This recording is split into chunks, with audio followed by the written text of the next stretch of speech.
She was scrubbing the entrance hall floor when the CEO overheard her, conversing in Mandarin, Spanish, and French with native fluency. What unfolded next stunned the entire corporation. Most employees at Vanguard Global barely noticed the custodial staff, not out of spite, but routine.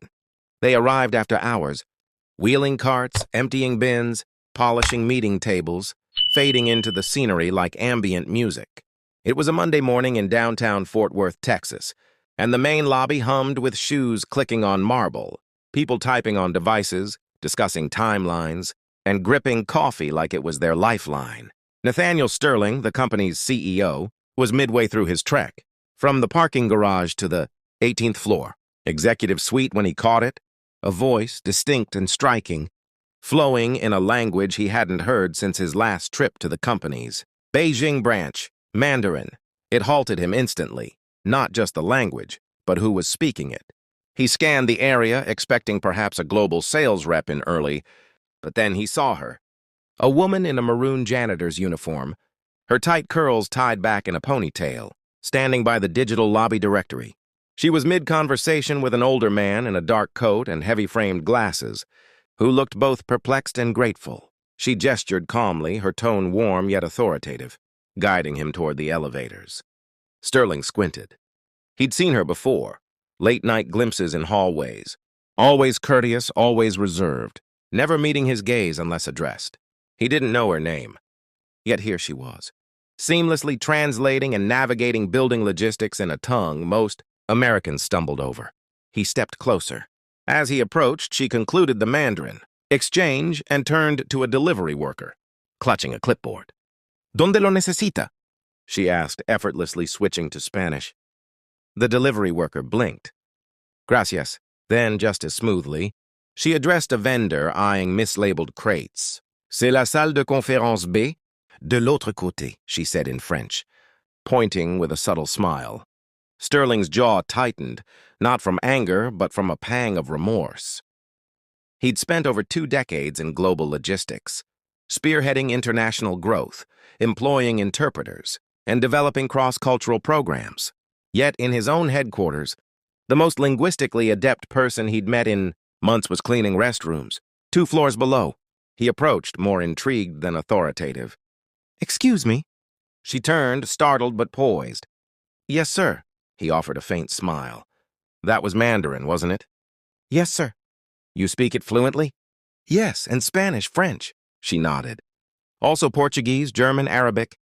Italian, Swahili, and I read Latin, though I don't count that. He blinked. You're saying you speak 9 languages? Yes, sir. Her tone held no boast, no conceit, just fact. Solid as a steel beam. He stared, grappling with the reality that a janitor in his building, who silently polished floors each night, was a linguistic marvel. What's your name? He asked at last. Lila Monroe. Miss Monroe, do you have a few minutes? Her brow arched slightly. Now. Yes, I'd like to speak with you in my office. He caught her brief hesitation. Not fear, but the instinct of someone accustomed to being overlooked. She nodded slowly. All right. He pressed the elevator button, holding the door as she stepped in. In the lift, silence hung briefly. I've worked here 13 years, she said, abruptly as they ascended to the executive floor. He turned to her. Never thought I'd be invited up. He gave a small, warm smile. Things can change fast, but neither knew how seismic that change would be. The elevator chimed. Lila stepped out first, her shoes soft on the polished oak of the executive corridor. It smelled of citrus and leather. Wealth, if you could bottle it. Sterling's assistant looked up, eyes wide at Lila beside him. He didn't explain, just nodded for her to let them pass. Inside his glass-walled office, he gestured to a chair across his desk. Please sit.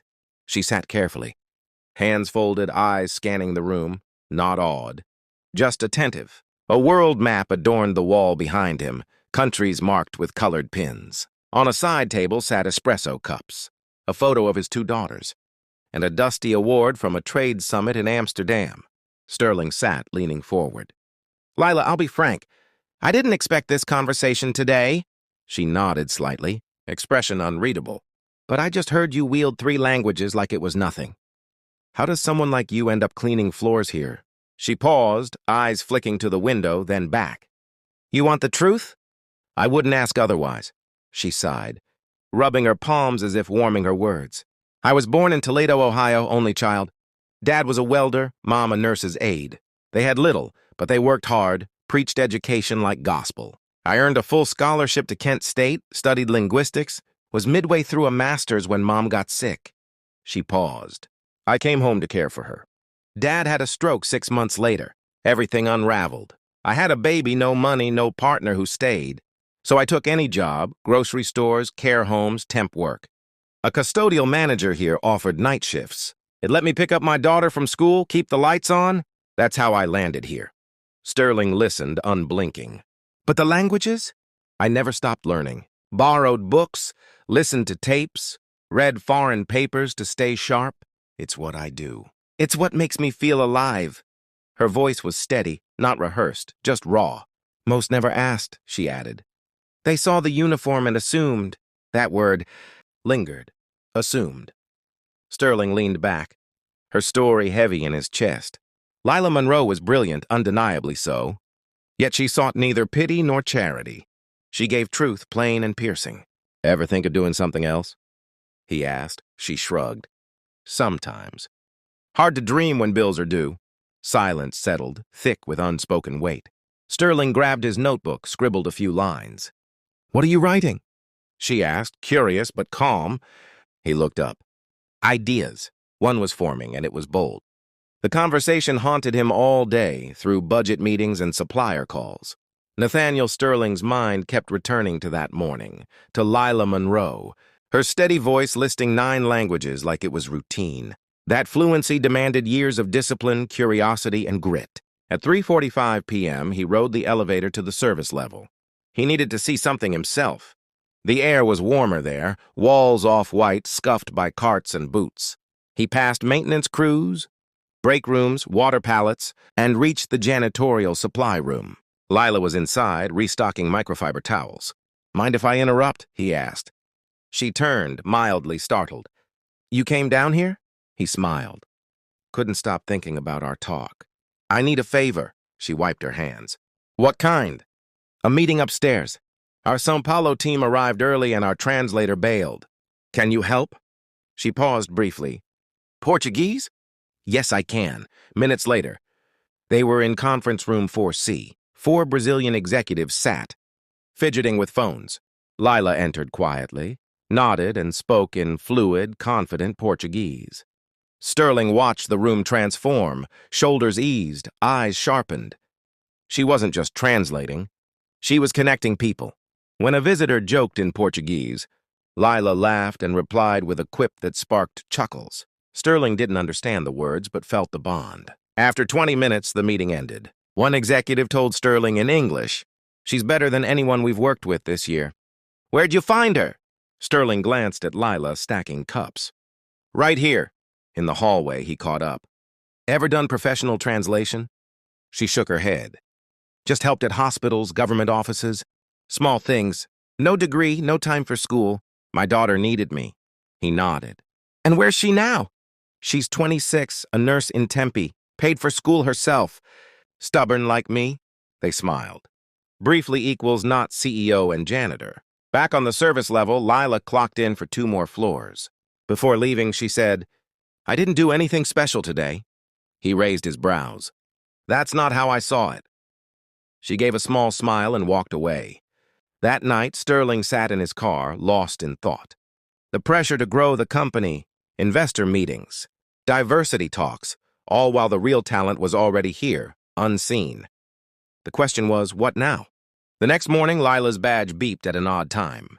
She'd just finished cleaning the east lobby when her supervisor, Carl, tapped her shoulder, his expression neutral but off. Lila, Mr. Sterling wants you again. She blinked. Did I mess up? Carl shook his head. Didn't say. Just go up. She wiped her hands and retraced yesterday's path. This time heads turned.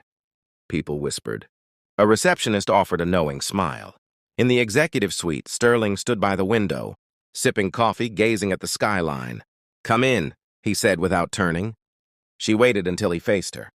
I've been thinking, he said, setting his mug down, about wasted talent. How many never get a chance because no one looks twice? Lila stayed silent, wary of empty praise. I want to create a new role, he continued, one we didn't know we needed. Cultural liaison for global affairs, someone who speaks the languages, reads the nuances, handles clients, vendors, documents, everything we're stumbling over. Her brow furrowed. For what? For you. You're overqualified, frankly, and you proved it yesterday with grace and intellect. Her eyes narrowed. This real? As real as it gets. I don't have a degree. You have experience, dedication, and 9 languages. You think I care about paper? She shifted. Why me? Because you solved 3 problems in 3 languages before 9 a.m., and I'm tired of overlooking. People like you? Doing twice the work for half the recognition. Lila crossed her arms. People will talk. Let them. She stared, then exhaled. I've never had an office job. No title. You'll learn fast. I don't have clothes for this. HR will handle a stipend. She chuckled dryly. You've thought of everything. Trying to. A long pause. Then, softly, what about my shift downstairs? Who takes it? He smiled. We'll find someone. No one replaces you. Silence. She looked at her hands, then at him. You sure this isn't a favor? He shook his head. It's overdue recognition. Her eyes glistened, but she blinked tears away. All right, she said firmly. Let's see what I can do. They shook hands, a moment that rewrote history, but the company's reaction was unexpected. By Wednesday, news spread faster than the elevators. Lila Monroe, night shift janitor, was now an executive-level liaison. Whispers flew. She spoke multiple languages. Sterling handpicked her. Maybe she had a covert past. Some cheered, others grumbled. In the staff lounge, 2 marketing assistants whispered over lunch. I've got a master's in global business, one hissed. 2 years waiting for a promotion. And she was cleaning bathrooms last week. Her friend shrugged. Maybe she's got something we don't. Please. It's Sterling playing. Progressive. The resentment seeped into boardrooms and chats. People weren't used to promotions bypassing the usual path. Lila felt it entering her 12th floor office, modest, with a desk, plant, and untouched computer. To her it was alien. HR let her keep her. Old uniform, not to wear, but to remember. That afternoon, she met Victor, head of global operations. He entered with a clipboard and cold eyes. So you're the liaison, he said, half mocking. That's what they say. Corporate experience? She smiled. Only from the outside. He didn't laugh. I've got reports from Italy, contracts from Dubai, vendor issues in São Paulo. Can you handle it? She stood. Give me a few hours to review, yes. He dropped the folder and left. Later, Sterling stopped by. How's day 1? She exhaled. I've had worse. He grinned. Victor tough on you? Doesn't scare me. Figured. She paused. Why now? Why me? You could have just given me a bonus. He leaned against the door. I saw myself in you. She raised an eyebrow. You cleaned floors? No, but I was ignored plenty. Grew up with nothing. Dad fixed cars in a nowhere town. Worked 3 jobs through college. People thought I didn't belong. She nodded. Now you decide who does. Exactly. Silence. I'm nervous, she admitted. Good means you care. People will hate this. They'll move on. Or they won't. We're moving forward. He straightened. You've got a story. Lila, now you've got a stage. As he left, Lila looked around. She recalled crying in bathroom stalls. Nights with sore feet, missed birthdays, promotions passing her by. She placed her janitor badge in her drawer to remember what it took. The news broke formally Friday via Sterling's company-wide email. It was concise, emphasizing Lila's value, not a feel-good stunt. She was the best for the role. Period. But grumbling persisted. Some managers softened, seeing her work. She outdid software in client talks, fixed costly translation errors in old contracts, and never boasted, just worked. On Monday, she joined a Morocco delegation meeting. Their North African expansion had stalled over miscommunication.